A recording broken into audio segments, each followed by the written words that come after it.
أعوذ بالله من الشيطان الرجيم.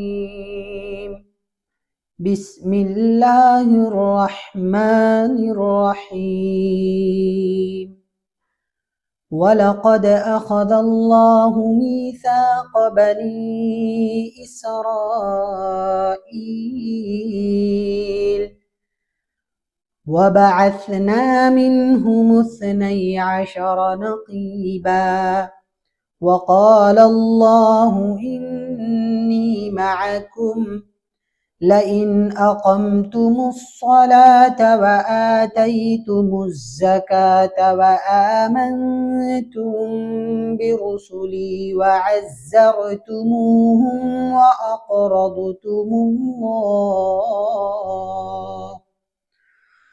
وأقرضتم الله قرضا حسنا لأكفرن عنكم سيئاتكم ولأدخلنكم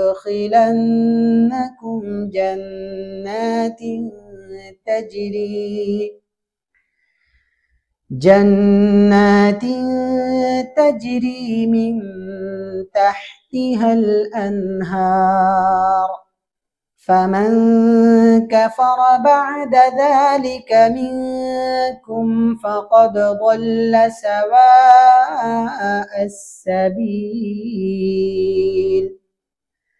فبما نقضهم ميثاقهم لعناهم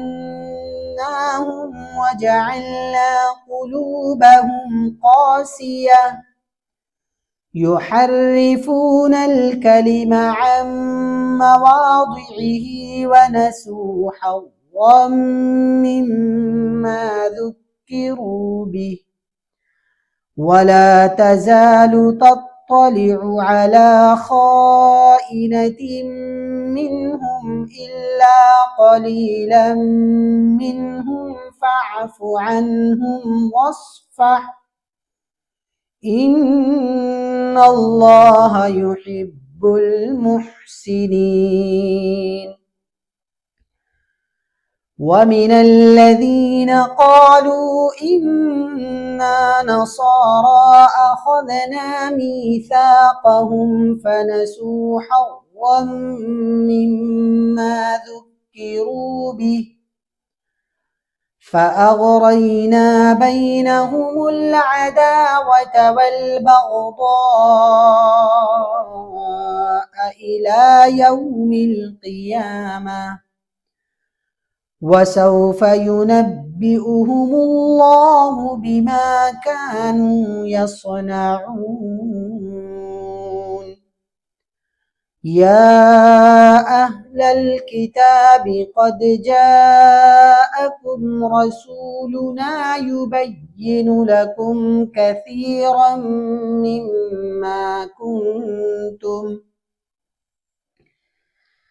مما كنتم تخفون من الكتاب ويعفو عن كثير. قد جاءكم من الله نور وكتاب مبين يهدي به الله من اتبع رضوانه سبل السلام ويخرجهم من الظلمات إلى النور بإذنه ويهديهم إلى صراط مستقيم. لقد كفر الذين قالوا إن الله هو المسيح ابن مريم قل فمن يملك من الله شيئا إن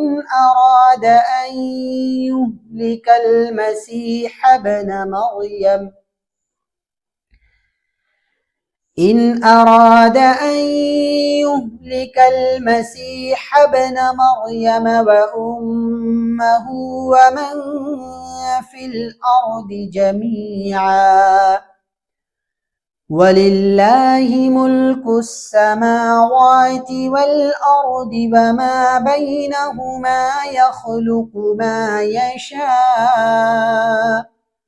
والله على كل شيء قدير. وقالت اليهود والنصارى نحن أبناء الله وأحباؤه قل فلم يعذبكم بذنوبكم بل أنتم بشر ممن خلق يغفر لمن يشاء ويعذب من يشاء ولله ملك السماوات والأرض وما بينهما وإليه المصير. يا أهل الكتاب قد جاءكم رسولنا يبين لكم على فترة من الرسل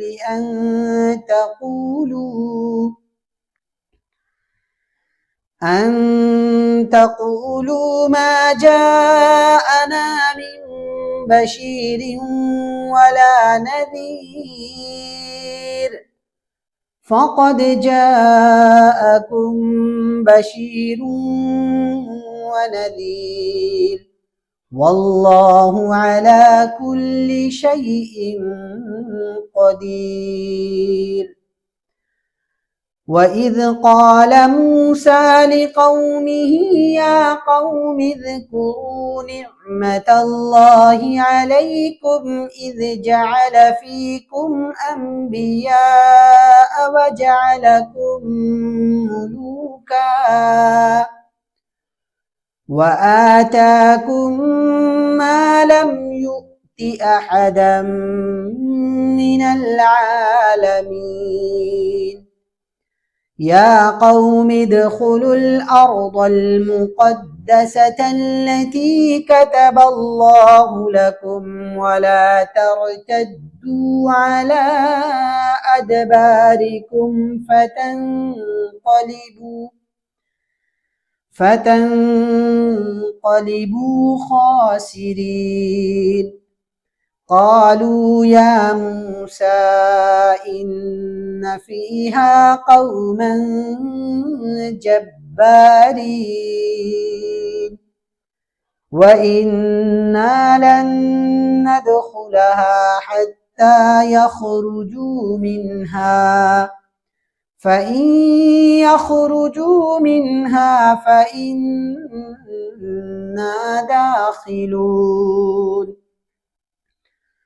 قال رجلان من الذين يخافون أنعم الله عليهم ادخلوا عليهم الباب فإذا دخلتموه فإنكم غالبون وعلى الله فتوكلوا إن كنتم مؤمنين. قالوا يا موسى إنا لن ندخلها أبدا ما